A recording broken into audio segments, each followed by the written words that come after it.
এই যে আজকে ডিমের তরকারি করলাম, আর গ্যাস ট্যাসের যে প্রবলেম, চট জলদি রান্না করার জন্য এরকম করে কিন্তু ভালোই হয় ডিমের ঝোলটা।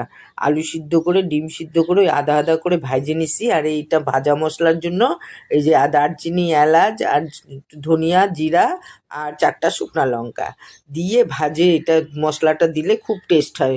ডিমের ঝোলটার আলাদাই একটা টেস্ট হয়। আর এই যে ঝোলটা কষা টষা দিছিলাম, আর এই ভাজা মশলাও দিয়ে দিলাম। দিয়ে এখন ডিমটাকেও দিয়ে দিব, আর লবণ দিয়ে দিছি আন্দাজ মতো, একটু সামান্য চিনিও দিয়ে দিছি। দিয়ে আর এই যে এখন ডিমটাকেও দিয়ে দিলাম। দিয়ে এখন ডিমটা দিয়ে ফুটবে, আমার ডিমের ঝোল হয়ে যাবে একদম চটজলদি, খাইতেও কিন্তু খুব ভালো। আর আমরা কিন্তু ডিমের ঝোলের মধ্যে আদা রসুনটা দিই না, কেন কি তাহলে মাংসর ফ্লেভার আসে যায়।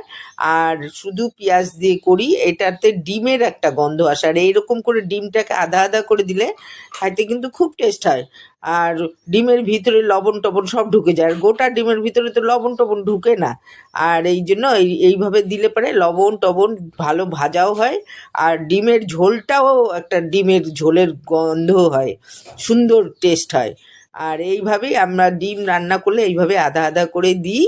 দিয়ে এই যে ডিমটা এখন হয়ে গেছে, আর দারুণ একটা গন্ধ বেরোচ্ছে। গ্যাসের যে প্রবলেম, চট জলদি রান্না করে নিয়ে এখন খাওয়া লাগে, যে হতো গ্যাস গুসের এই পাচ্ছি না, লাকড়িতে করলাম, তাও একটু জোগাড় করলাম। এই হয়ে গেল আমার ডিমের ঝোল। বন্ধুরা, কেমন লাগলো জানাবে।